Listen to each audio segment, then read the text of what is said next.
Hello guys, in today's video I'm gonna show you how to mute notifications from people with a new account on your account on X Twitter. Easy and quick.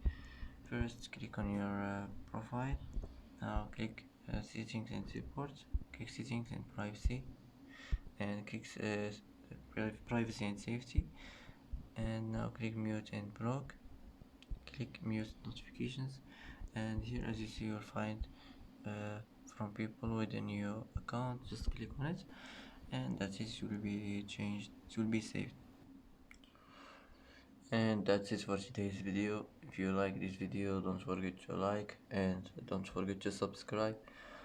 I hope this video is helpful for you, and thanks for watching until the end, and see you in the next video.